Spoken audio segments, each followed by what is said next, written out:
Welcome देश के कर्णधारों।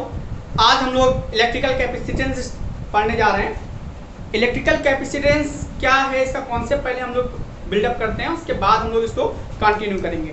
फिलहाल आज का टॉपिक इलेक्ट्रिकल कैपेसिटेंस।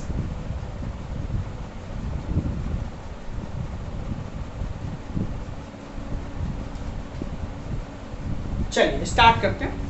पहले आपको मैं छोटी सी बात बताता हूँ। कैपेसिटेंस वर्ड जो है वो कैपेसिटी से बना हुआ है, ठीक है। और कैपेसिटी का मतलब आपको पता है, जैसे आपकी कैपेसिटी, ठीक है, आपकी कैपेसिटी कितनी है, कितना पानी पी सकते हैं। आपके घर में जो वाटर टैंक है उसके ऊपर कितनी कैपेसिटी है, कितने लीटर वो पानी स्टोर कर सकता है। बड़े बड़े जब आप रेलवे स्टेशन वगैरह पे जाते हैं तो वहाँ लिखा रहता है कैपेसिटी 50,000 लीटर, 5,000 लीटर, तो ऐसे लिखा रहता है। आपके घर में भी जो वाटर टैंक है उसकी भी एक कैपेसिटी होती है, उससे ज़्यादा वो वाटर उसमें स्टोर नहीं कर सकता। मीन्स वो 500 लीटर या 1000 लीटर इस तरीके के टैंक आपके घर पे लगे होंगे, ठीक है। तो ऐसे ही अब चार्ज जो है, आपको पता है कि चार्ज एक ऐसी इंपॉर्टेंट चीज है हमारे लिए इलेक्ट्रोस्टैटिक्स में, इलेक्ट्रिक करंट के लिए, कि उसको कहीं ना कहीं उसको स्टोर भी करना पड़ सकता है, ठीक है।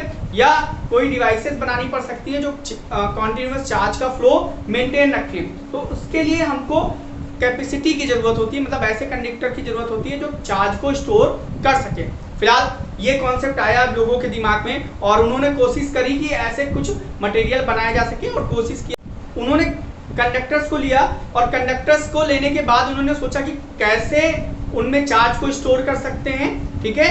तो हमको आज देखना है, पहले उसको थोड़ा सा कॉन्सेप्ट समझिए क्या हो सकता है। जैसे मान लीजिए ये कंडक्टर है, ठीक है, या सिंपली एक एटम की बात करते हैं। ये एक एटम है, कंडक्टर का भी बहुत सारे एटम से मिलकर बना है, तो एक एटम है। तो यहाँ पे ये पॉजिटिव चार्ज है, ठीक है। अब इसके ऊपर अगर यहाँ से इलेक्ट्रॉन निकालना है, अगर इसको पॉजिटिवली चार्ज करना है तो क्या करना पड़ेगा, यहाँ से इलेक्ट्रॉन बाहर निकालेंगे। पहला इलेक्ट्रॉन हमने निकाल लिया, मान लीजिए इस पे p प्रोटॉन रहे होंगे और जो है n इलेक्ट्रॉन थे, ठीक है। तो हमने एक इलेक्ट्रॉन निकाल लिया। अब पहले तो बराबर थे, p = n, यहाँ पे न्यूट्रॉन में समझिएगा कैपिटल N ले लीजिए, ठीक है। तो दोनों तो इक्वल थे। फिलहाल जब हमने एक इलेक्ट्रॉन निकाल दिया तो यहाँ से क्या हो गया, अब नंबर ऑफ प्रोटॉन जो हैं वो इलेक्ट्रॉन से ज्यादा हो गए, मींस पॉजिटिव चार्ज ज्यादा हो गया। और अब जब नेक्स्ट इलेक्ट्रॉन निकालना होगा हमको, तो यहाँ पे बहुत ज्यादा एनर्जी देनी पड़ेगी और उस इलेक्ट्रॉन को बाहर निकालने के लिए, ठीक है। इसीलिए कहते हैं कि कंडक्टर जो होते हैं वो इजीली इलेक्ट्रॉन को गिव अप कर देते हैं, ठीक है। बट जो इंसुलेटर होते हैं वो नहीं करते हैं, क्योंकि उनके अंदर फ्री इलेक्ट्रॉन नहीं होते। फ्री इलेक्ट्रॉन मतलब जो लूजली बाउंड इलेक्ट्रॉन होते हैं वो नहीं होते हैं। तो जब दूसरा इलेक्ट्रॉन निकालेंगे तो हमको और भी एनर्जी देनी पड़ेगी, और भी वर्क करना पड़ेगा।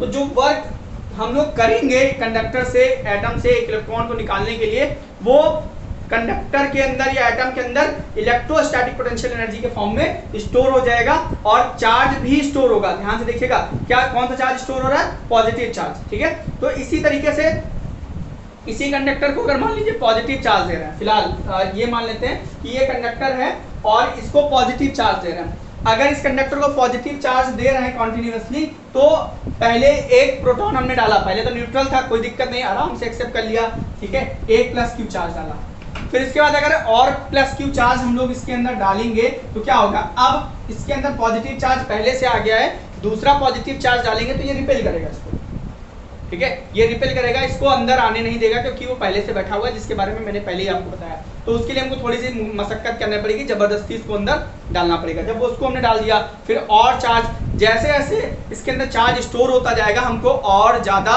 वर्क करना पड़ेगा, और जो वर्क करते जाएंगे वो इसके अंदर इलेक्ट्रोस्टैटिक पोटेंशियल एनर्जी के फॉर्म में स्टोर हो जाएगा, ठीक है। तो किसी भी कंडक्टर, अब ये कंडक्टर है, इसके अंदर चार्ज भी स्टोर हो रहा है और इलेक्ट्रोस्टैटिक पोटेंशियल एनर्जी भी स्टोर हो रही है, क्योंकि पोटेंशियल एनर्जी इंक्रीज करती जाएगी चार्ज जैसे इंक्रीज करेगा, ठीक है। तो अब यहीं से हमारी कैपेसिटेंस की डेफिनेशन बनती है। क्या है electrical capacitance? The capacity of any conductor, ध्यान से समझिएगा, कैपेसिटी ऑफ एनी कंडक्टर, ठीक है, to hold the capacity of any conductor to hold electrostatic potential energy and charges, ठीक है। इसको कहते हैं इलेक्ट्रिकल कैपेसिटेंस, ठीक है।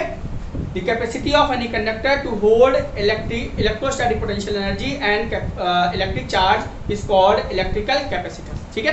अभी देखिए मैं कैपेसिटर की बात नहीं कर रहा हूँ, बहुत सारे स्टूडेंट्स होंगे कि इतना सारा बोल दिया बट कैपेसिटर की बात नहीं करी। अभी हम सिंपल कंडक्टर की पहले सारी चीजें समझ लेते हैं। जब हमको समझ में आ गया कंडक्टर फेल हो रहे थे, उसके बाद कैपेसिटेंस का नाम आएगा। ठीक है, पहले तो हमको समझना कि कॉन्सेप्ट कहाँ से बिल्डअप हुआ।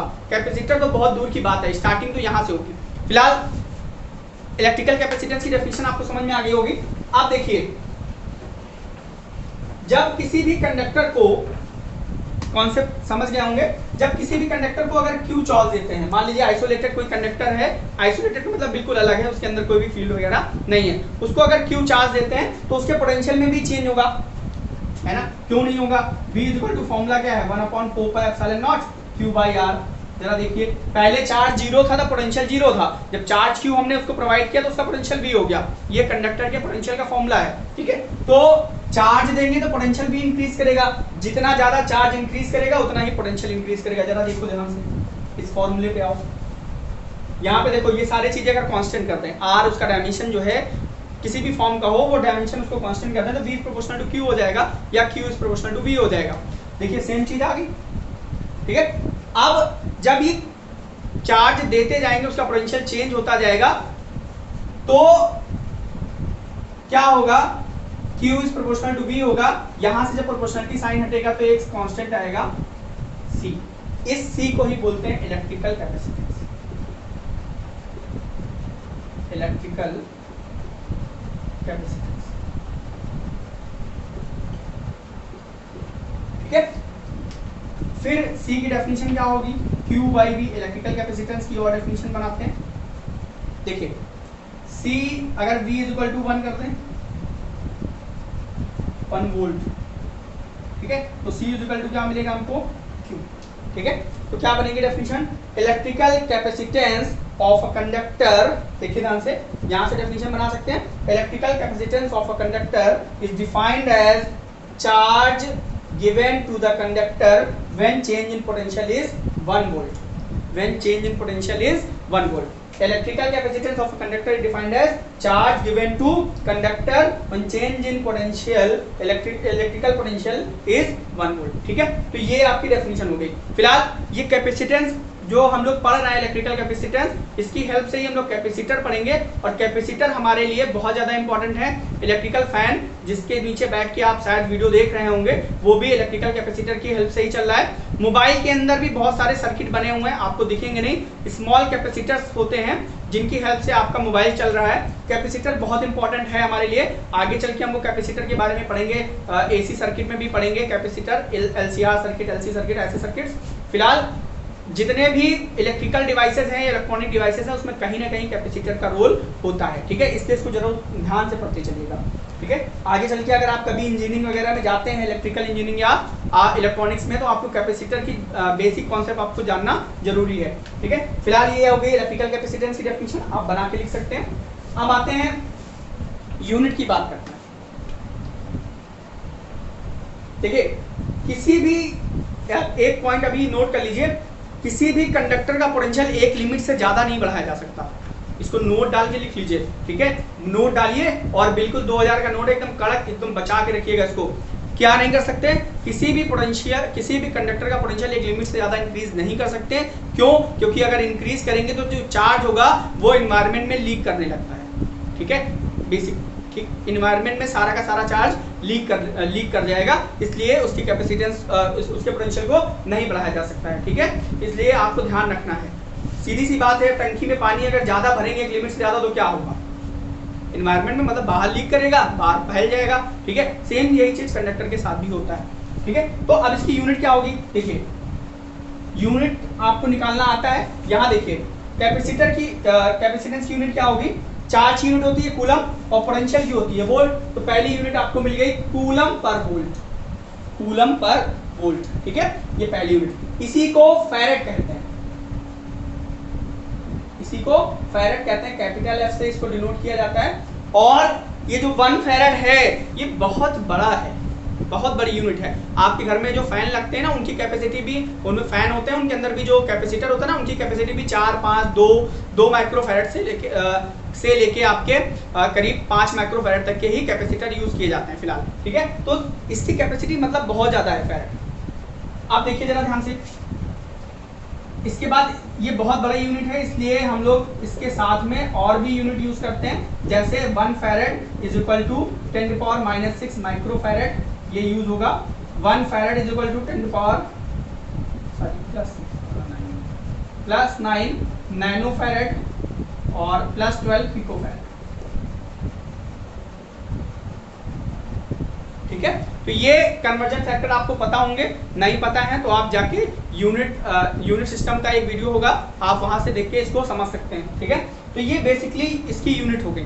आप देखिए यही यूनिट बहुत इंपॉर्टेंट है, इसी को याद रखना है, और कोई यूनिट ये वाली नहीं यूज करनी है, हम लोगों को फैराडे यूज करनी है फिलहाल। अब आगे देखते हैं, अगर कोई कंडक्टर है, मैंने जो एक कोई आइसोलेटेड कंडक्टर है, स्फेरिकल कंडक्टर है, तो उसकी कैपेसिटी कितनी होगी, और उससे रिलेटेड कुछ टर्म्स हम लोग को डिफाइन करने हैं। तो नेक्स्ट टॉपिक है electrical capacity, electrical capacitance of isolated spherical conductor.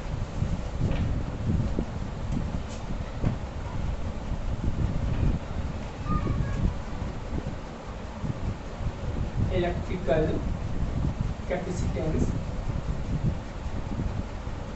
Of isolated spherical conductor.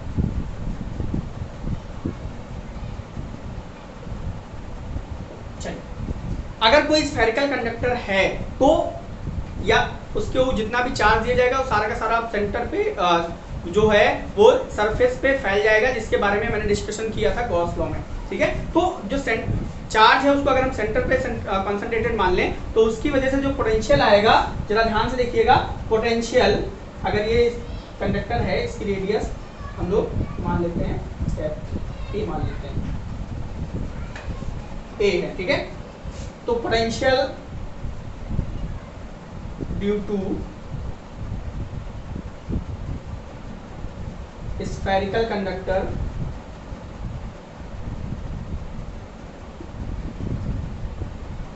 क्या होगा, if q charge is given to a conductor of radius a, then potential due to spherical conductor will be 1/4 pi epsilon naught k q by d। मैं k भी यहाँ पे जानबूझ के include कर रहा हूँ, k इसलिए इंक्लूड कर रहा हूँ क्योंकि डाइलेक्ट्रिक का जो रोल है कैपेसिटर में वो बहुत ज्यादा है, और कहीं ना कहीं हमको ये देखने को बार बार मिलेगा। ठीक है, इसलिए अभी से लेके चलेंगे तो हैबिचुअल हो जाएंगे और हम लोग इस चीज को समझ पाएंगे। फिलहाल ये हो गया।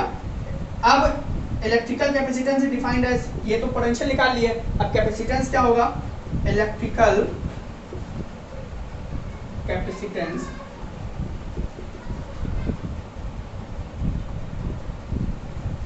is defined as V C is equal to Q by V। अब देखिए V की वैल्यू उठा के फेंक दीजिए यहाँ पे, तो क्या मिलेगा जरा देखिए, जैसे ही V की वैल्यू फेंकेंगे, putting value of V in equation 2, we will get 4 pi epsilon naught K।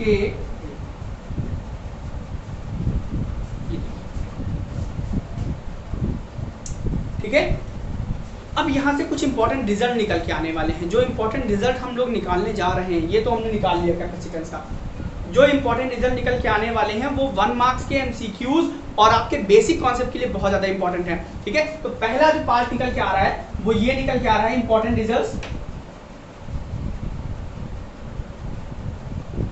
Number 1, electrical capacitance does not depends upon charge and potential. Charge और पोटेंशियल पे डिपेंड करता ही नहीं है। सारी कहानी जहां से स्टार्ट किए थे हम लोग वहां पे फिर वापस आएंगे तो देखेंगे कि चार्ज, इलेक्ट्रिकल कैपेसिटेंस कहीं पे भी पोटेंशियल और चार्ज पे डिपेंड करता ही नहीं है।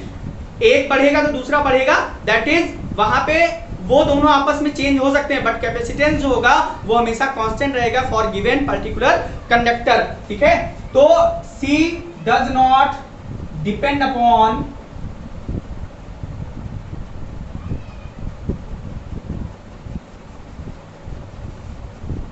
Q और V। ठीक है, it only depends upon the nature of the conductor, मतलब कंडक्टर कैसा है उसके ऊपर डिपेंड करेगा। फिलहाल ये अब अब यहाँ पे देखिए स्फेरिकल कंडक्टर लिखा था मैंने, इसलिए इसको मैं जानबूझ के वहां पे लिखा और यहाँ पे समझाने जा रहा हूँ। कंडक्टर की जगह पे कोई भी स्फेरिकल बॉडी हो सकती है, ठीक है। तो यहाँ पे कंडक्टर लिखा हूं, लेकिन यहाँ पे कोई भी स्फेरिकल बॉडी हो सकती है, ये चीज ध्यान रखिएगा। ये मैं अभी आपको बता रहा हूँ क्यों, क्योंकि कैपेसिटी जो इलेक्ट्रिकल आपका कंडक्टर कैपेसिटर होगा वो उसकी कैपेसिटी हमेशा इन्फिनाइट आएगी। क्यों आएगी? क्योंकि उसका डाइलेक्ट्रिक कांस्टेंट इन्फिनाइट होता है। जितने भी मेटल होते हैं उनके डाइलेक्ट्रिक कांस्टेंट इन्फिनाइट होते हैं, इसलिए उनकी कैपेसिटी जो होगी इंडिविजुअल की वो इन्फिनाइट आएगी। यहाँ पे ध्यान से देखिएगा, ठीक है। Dielectric constant of given conductor is always infinity, so electrical capacitance will be infinity. अब इन्फिनिटी का मतलब क्या सर? उसमें तो बहुत सारा स्टोर कर लेंगे, क्या दिक्कत है? दिक्कत है। इन्फिनिटी का मतलब होता है जो अनडिफाइंड हो, उसके अंदर जितना भी चार्ज दिया जाएगा वो एनवायरनमेंट में लीक करता जाएगा, मतलब उसको हम एज अ कैपेसिटर यूज नहीं कर पाएंगे। ये चीज ध्यान रखना। ये सेकंड रिजल्ट आया हमारे सामने, ठीक है। अब फिर इसके बाद जो डाइलेक्ट्रिक कांस्टेंट है के है, इसको हम लोग आगे कंटिन्यू करेंगे। फिलहाल हम बता देते हैं capacitance depends, see depends upon के। ये सेकंड रिजल्ट आया निकल के, ठीक है। अब फोर्थ रिजल्ट जो मैंने कहा था ना, फैरेड बहुत बड़ी यूनिट है। अगर अर्थ को एनी हाउ हम मान लें कि एक बहुत बड़ा कंडक्टर है, ठीक है, बहुत बड़ा कंडक्टर है, तो हम लोग उसकी कैपेसिटी कैलकुलेट करें। Electrical capacitance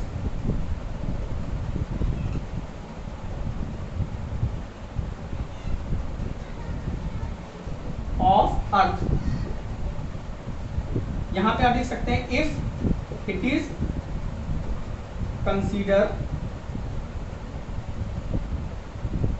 as a big spherical conductor, ठीक है, और उसके अंदर मान लेते हैं एयर भरा हुआ है, पूरा एयर है फिलहाल। तो क्या होगा? C is equal to R होगा, तो एयर के लिए K की वैल्यू जो होगी 1 होगी, तो C is equal to 4πε0 A।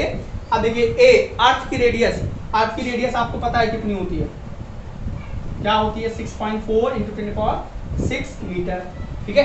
4πε0 की वैल्यू क्या होगी? 1/4πε0 की वैल्यू होती है 9 × 10⁹, तो 4πε0 की वैल्यू क्या हो जाएगी? रेसिप्रोकल हो जाएगा, तो 1/9 × 10⁹ और 6.4 × 10⁶ ठीक है। इसका रेसिप्रोकल हो जाएगा क्योंकि इसकी वैल्यू निकाल रहे हैं। अब जब पूरे को सॉल्व करते हैं तो C की वैल्यू आती है 711 माइक्रोफैरड। अब देखिए अगर अर्थ को, इतना बड़ा अर्थ को ये कंडक्टर मान ले, स्फेरिकल कंडक्टर, तब भी उसकी कैपेसिटी 1 माइक्रोफैरड से बहुत कम आ रही है। माइक्रो में 1 फैरड से बहुत कम आ रही है। दैट इज जो फैरड है वो बहुत बड़ी यूनिट है, माइक्रोफैरड में आ रही है। आप देखिए माइक्रोफैरड बहुत कम है, ठीक है। इसीलिए जो गुड कैपेसिटर पहले बनाए जाते थे वो बड़े बनाए जाते थे, ठीक है। बड़े जितने भी कैपेसिटर होते हैं बड़े साइज के, वो गुड कैपेसिटर होते थे। स्मॉल कैपेसिटर इतनी कैपेसिटी नहीं होती थी। आज मॉडर्न एज में चूंकि हम लोग डाइलेक्ट्रिक मटेरियल को, नए डाइलेक्ट्रिक मटेरियल मिलते जा रहे हैं, इसलिए हम लोग कॉन्सेप्ट को, मतलब जो हमारा कॉन्सेप्ट को यूज करते हुए कैपेसिटर के साइज को छोटा करते जा रहे हैं। और धीरे धीरे आप देखिए कि आपकी मोबाइल के चिप में भी बहुत सारे कैपेसिटर आ जाते हैं। तो इसके बारे में हम लोग आगे डिस्कशन करेंगे। तो ये बेसिक इंपॉर्टेंट रिजल्ट्स है जो हमको यहाँ से मिल रहे हैं, ठीक है। आप देखिए इलेक्ट्रिकल कैपेसिटेंस की डायमेंशन फॉर्मूला भी बहुत ज्यादा इंपॉर्टेंट है, ठीक है। इसको इरेज कर देते हैं।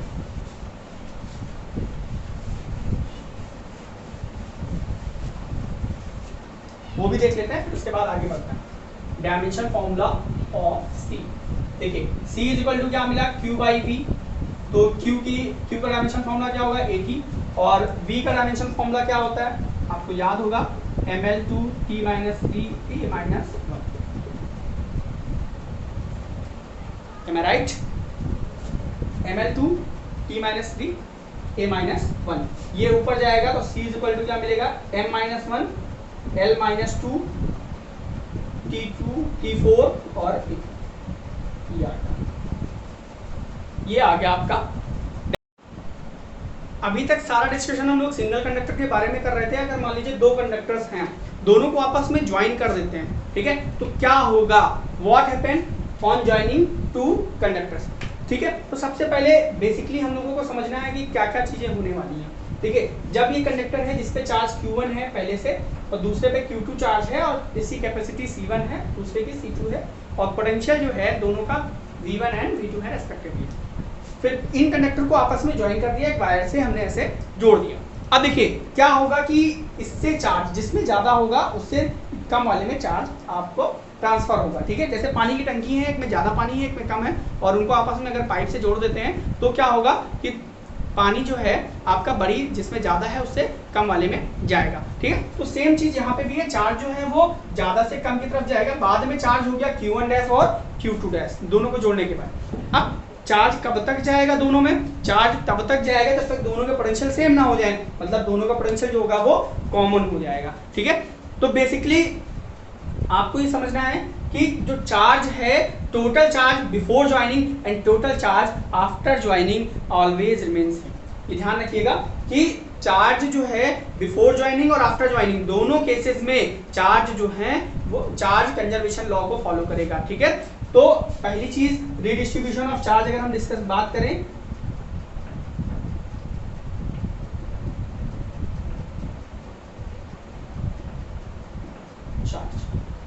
रीडिस्ट्रीब्यूशन ऑफ चार्जेस, ठीक है। तो बेसिकली क्या है, charge sum of charges before joining is equal to the sum of charges after joining, ठीक है। ये दोनों चीजें हमेशा सेम रहेंगी, ये चीज आपको ध्यान रखनी है, ये सेम।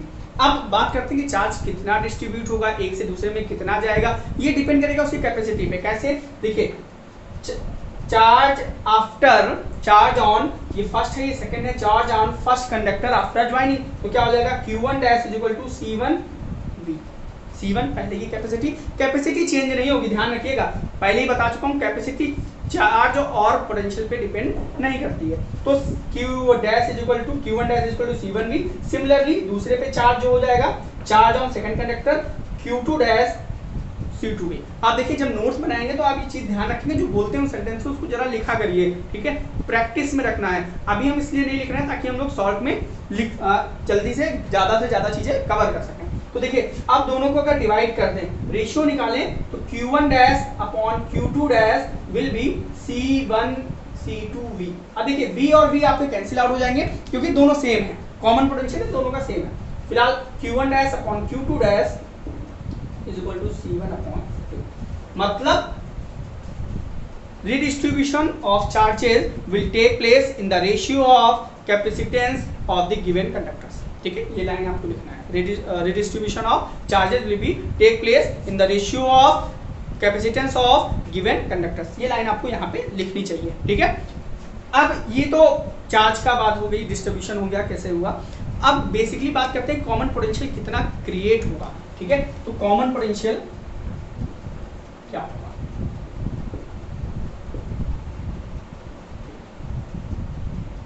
चलिए देखिए कॉमन पोटेंशियल क्या होगा। अब देखिए दोनों कैपेसिटर को ऐड किया तो दोनों की कैपेसिटी कितनी हो गई, C1 प्लस C2। कंडक्टर है इसलिए यहाँ पे ध्यान रखिएगा, क्या हो जाएगा C1 प्लस C2, और टोटल चार्ज कितना हो गया Q1 dash plus Q2 dash. तो कॉमन पोटेंशियल V, इसको V से डिनोट करना है, पहले ही बता दिया। Common potential V will be total charge, formula क्या होता है, V is equal to Q by C होगा, ये तो होगा Q is equal to CV, then V is equal to Q by C, total charge upon total capacitance। Now total charge कितना हो जाएगा, Q1 dash plus Q2 dash. बात की बात हो रही है, यहाँ सेकंड केस की बात हो रही है। अब टोटल कैपेसिटेंस कितना हो गया, C1 प्लस C2, ये आपका electrical common potential after joining. अब ये दोनों कंडक्टर को जब ज्वाइन किया तो बेसिकली कुछ एनर्जी का लॉस भी होगा due to redistribution of charge, या आप कह सकते हैं loss of energy in joining two conductors, या loss of energy due to redistribution of charge, ठीक है। तो वो हम लोगों को कैलकुलेट करना है दोनों कंडक्टर्स के लिए, और बहुत इंपॉर्टेंट टॉपिक है। और एक थोड़ा सा इसलिए समझना भी जरूरी है, कैपेसिटेंस का जब हम लोग कॉन्सेप्ट क्रिएट करेंगे तो वहां पे सारी चीजें हमको हेल्प करेगा, ठीक है। तो चलिए देखते हैं, ये सारे फॉर्मूले को अभी यूज करने वाले हैं, जरा ध्यान रखिएगा। कॉमन पोटेंशियल तो बेसिकली यूज होने वाला ही है। और एक चीज ध्यान रखिएगा कि जितना चार्ज ये इसको देगा उतना ही ये इसको आपस में ले सकता है, इसको आप डिराइव भी कर सकते हैं, बट फिलहाल अभी उनको उस पर फोकस नहीं करना है। देखिए ये जो कंडक्टर हैं अभी इनकी एनर्जी का फॉर्मूला हमने डिराइव नहीं किया है फिलहाल, अभी हम आपको बता देते हैं, बाद में इसको डिराइव करेंगे। Energy stored in a conductor जो होता है वो ये फॉर्मूला आता है, U equal to half C V square, U equal to half C V square. ठीक है, इसकी जरूरत अभी पड़ रही है, इसका डेरिवेशन भी हम लोगों को करना है, तो इसलिए पहले ये फॉर्मूला होता है। चलो इसको डिराइव कर लेते हैं, कैसे करेंगे हमने बताया था स्टार्टिंग में ही, यहाँ पे मैं बता देता हूँ। एनर्जी स्टोर्ड इन कंडक्टर, तो इसका जो थर्ड पार्ट है उसको टेकअप करने से पहले हम लोग इस फॉर्मूले को डिराइव कर लेते हैं जल्दी से। D W work done in giving Q charge due to conductor. ठीक है, तो देखिए जब क्यू चार्ज हमने किसी कंडक्टर को दिया और उसमें चेंज इन पोटेंशियल डीवी हुआ, तो क्यू डीवी इक्वल टू क्या हो जाएगा, डी डब्ल्यू। ये कैसे आया, ये फॉर्मूला जरा देखिए। डब्ल्यू इक्वल टू क्या होता है, वी इक्वल टू क्या होता है, डब्ल्यू बाई क्यू, तो डब्ल्यू इक्वल टू क्या हो जाएगा, क्यू वी। देखिए अब change in potential equal to work done, तो ये देखिए टोटल वर्क डन जब निकालेंगे तो ये डब्ल्यू हो जाएगा और ये इंटीग्रेशन क्यू डीवी हो जाएगा। ध्यान से देखिए, क्यू की जगह पे क्या हो जाएगा, Q is equal to C V, पहले से डिराइव कर रखा है, और V बाहर, देखिए C बाहर ले लिया, V dV, इसका इंटीग्रेशन करेंगे तो V स्क्वायर बाई 2 आएगा, और 0 से V तक टोटल पोटेंशियल चेंज जो किया हमने V किया, तो W इज इक्वल टू क्या मिला हमको, CV square, half CV square. This work done is stored is the potential energy, तो क्या मिल गया, हाफ CV स्क्वायर। ठीक है, बड़ा सिंपल सा डेरिवेशन था जो हमने अभी कर दिया। ठीक है, ये सेम कॉन्सेप्ट को यहाँ पे यूज करने जा रहे हैं। तो energy stored in first conductor before charging. ठीक है, तो क्या हो जाएगा, half C1 V1 square. Similarly energy stored इन conductor after joining, half C2 V2 square. ठीक है, तो टोटल एनर्जी यहाँ पे लिखेंगे sentence, total energy after joining, total energy before joining these two conductors. ठीक है, तो half C1 V1 square, half C2 V2 square, ये इक्वेशन बनना है। ठीक है, तो ये हो गया, ये टोटल एनर्जी बिफोर ज्वाइनिंग क्या हो गया, U is equal to half C1 V1 square plus half C2 V2 square. अब आफ्टर ज्वाइनिंग क्या होगा, ठीक है, आफ्टर ज्वाइनिंग दोनों कंडक्टर एक हो गए, ध्यान से देखिएगा, आफ्टर ज्वाइनिंग दोनों कंडक्टर को एक बना दिया, that is energy stored in capacitor, in conductors, capacitor की बात करेंगे आफ्टर ज्वाइनिंग।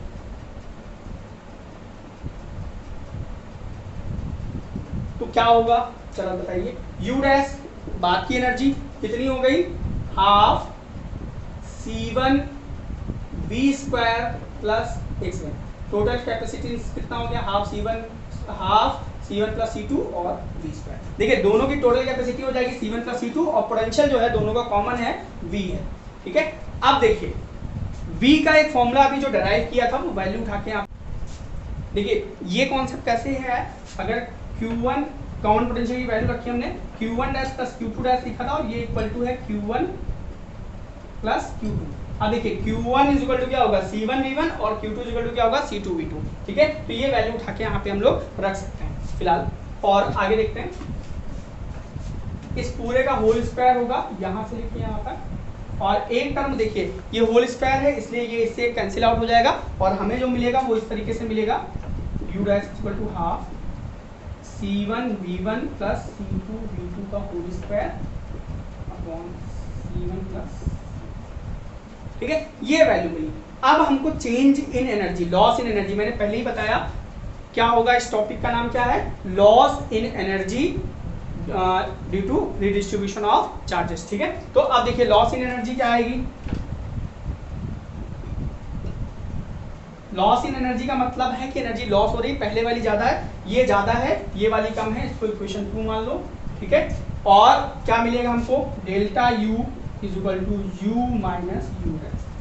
ठीक है, जरा वैल्यू रख दीजिए, delta U is equal to half C1 V1 square plus half C2 V2 square minus half C1 V1 plus C2 V2 upon का whole square upon C1 plus C2। ठीक है, एक इससे कैंसिल आउट हो गया था इसलिए यहाँ सिंगल बचेगा। अब आप इसको सॉल्व करना है, पूरा हमको बड़ा सा डेरिवेशन है, जरा देखिएगा ध्यान से। ठीक है, अब देखिए क्या होगा, delta U is equal to half common ले लीजिए और एलसीएम ले लीजिए, साथ में दोनों काम करिए। तो एलसीएम लेंगे तो क्या बचेगा, C1 प्लस C2 और हाफ कॉमन ले लिया हमने। ठीक है, अब देखिए हाफ कॉमन लिया तो यहाँ पे से भी चला गया, यहाँ से भी चला गया, और C1 C2 जब एलसीएम आएगा तो ये टर्म जो है, ये दोनों टर्म जो है इससे मल्टीप्लाई होंगे और इससे मल्टीप्लाई होंगे। तो जब ये वाले टर्म इससे मल्टीप्लाई होंगे तो क्या देंगे हमको, C1 square V1 square plus, देखिए C1 स्क्वायर, देखिए इसको मल्टीप्लाई करेंगे C1 स्क्वायर और plus C1 C2 V1 square. ठीक है, इसको इससे मल्टीप्लाई करें, फिर इसके बाद इसको इससे मल्टीप्लाई करेंगे तो क्या मिलेगा, C1 C2 V2 स्क्वायर। ठीक है, और फिर क्या मिलेगा, इसको मल्टीप्लाई करेंगे C2 स्क्वायर और V2 स्क्वायर, ये मिला। ठीक है, अभी तो हमने केवल इतने को किया, सो इसको मल्टीप्लाई करने के बाद अब इस होल स्क्वायर को भी ओपन करना है, तो माइनस का साइन लगेगा और होल स्क्वायर ओपन होगा। इसी के आगे के टर्म है, यहाँ पे मैं लिख रहा हूँ, तो क्या होगा, ब्रैकेट लगाया मैंने, पहले ब्रैकेट लगा लिया मैंने, C1 स्क्वायर V1 स्क्वायर, देखिए होल स्क्वायर ओपन करेंगे तो इसका स्क्वायर प्लस इसका square plus 2ab, C1 square V1 square, C2 square V2 square plus 2C1 C2 V1 V2, ये आएगा। ठीक है, अब देखिए जब आप ब्रैकेट ओपन करेंगे तो क्या होगा, ये वाला टर्म और ये वाला टर्म कैंसिल आउट हो जाएगा क्योंकि ये माइनस देगा आपको। फिर इसके बाद ये वाला टर्म कहाँ गया, ये वाला टर्म और ये वाला टर्म आपका कैंसिल आउट हो जाएगा क्योंकि ये आपको यहाँ से माइनस देगा। अब बचेगा कितने टर्म, C1 हाफ पहले से कॉमन है, C1 C2 V1 square plus C1 C2 V2 square minus 2C1 C2 V1 V2 upon में क्या बचा, C1 प्लस C2। देखिए 1/2 C1 C2 कॉमन ले लीजिए और ये C1 प्लस C2 भी अलग कर दीजिए, अंदर क्या बचेगा, V1 square plus V2 square minus 2V1 V2। अब देखिए क्या प्रॉब्लम क्या है, ये फॉर्मूला आपको दिख रहा होगा, ये क्या है, ये V1 माइनस V2 का होल स्क्वायर है, V1 माइनस V2 का होल स्क्वायर भी लिख सकते हैं हम इसको, V2 माइनस V1 का होल स्क्वायर भी लिख सकते हैं, इसलिए इसको हमने डिफरेंस लिखा। ठीक है, डिफरेंस का मतलब है कोई भी चीज हम लोग यूज कर सकते हैं, या V1 माइनस V2 स्क्वायर लिख सकते हैं या V2 माइनस V1 का होल स्क्वायर लिख सकते हैं, कोई प्रॉब्लम नहीं है। ठीक है, a square b square minus 2ab का फॉर्मूला बन रहा है, ये एनर्जी लॉस आया। ठीक है, अब अगर हम लोग थोड़ा सा इससे रिजल्ट को डिराइव करें, इससे रिजल्ट भी देखते हैं क्या क्या हो सकते हैं पॉसिबल रिजल्ट, फॉर्मूले को डिराइव करने के बाद अगर उनके रिजल्ट देख लें तो बहुत आसान हो जाता है हमारे लिए चीजों को समझना। देखिए पहला जो इंपॉर्टेंट रिजल्ट है, जरा देखिएगा क्या होगा, अगर V1 और V2 इक्वल हो जाए, if V1 and V2 are equal, then what will be, change in energy, delta V will be 0, delta U will be 0। ठीक है, V1 और V2 सेम हो गए तो ये 0 हो जाएगा, दैट इज ये होल टर्म जो है आपका 0 हो जाएगा, चेंज इन एनर्जी 0 हो जाएगी। ठीक है, अब देखिए सेकेंड चीज ये है कि V1 और V1 ग्रेटर देन V2 और V2 ग्रेटर देन V1, कोई फर्क नहीं पड़ेगा, चेंज इन एनर्जी जो होगी वो ऑलवेज पॉजिटिव आएगी। देखिए V1 is greater than V2 और V2 ग्रेटर देन V1, ये वैल्यू अगर नेगेटिव भी होती है तो होल स्क्वायर है, इसलिए ऑलवेज पॉजिटिव वैल्यू देगा, और ये होल वैल्यू पॉजिटिव होगी, डेल्टा U पॉजिटिव होगा, दैट इज हम यहां से प्रूव कर सकते हैं कि डेल्टा U मीन्स होता है U माइनस U डैश। ठीक है, और U always greater than U dash, मतलब है कि U की वैल्यू हमेशा डिक्रीज करेगी जब दो कंडक्टर को ऐड करेंगे। ये बहुत इंपॉर्टेंट पॉइंट है, इसको जरा ध्यान से समझिएगा, U always decreases when two conductors are joint. ठीक है, ये इंपॉर्टेंट रिजल्ट है, यहाँ से देख सकते हैं। ठीक है, ये सारी चीजें देखने के बाद हमको पता चल रहा है कि कंडक्टर अगर कोई सिंगल है, उसको अगर कोई ऐसा भी हम लोग कॉन्सेप्ट नहीं लगाते हैं, ऐसी डिवाइस नहीं करते हैं उससे कि वो एनर्जी को स्टोर करे, ज़्यादा से ज़्यादा एनर्जी को स्टोर करे, तो इसके लिए हम लोगों को कैपेसिटेंस का कॉन्सेप्ट आएगा, जिसका बेसिक कॉन्सेप्ट आपको नेक्स्ट वीडियो के स्टार्टिंग से हम लोग कंटिन्यू करेंगे। ठीक है, अगर आपको कोई भी प्रॉब्लम है तो कमेंट में लिख के आप पूछ सकते हैं, with your email ID, answer आपको दिया जाएगा। फिलहाल आप इस वीडियो को लाइक जरूर करें और शेयर करें, ज़्यादा से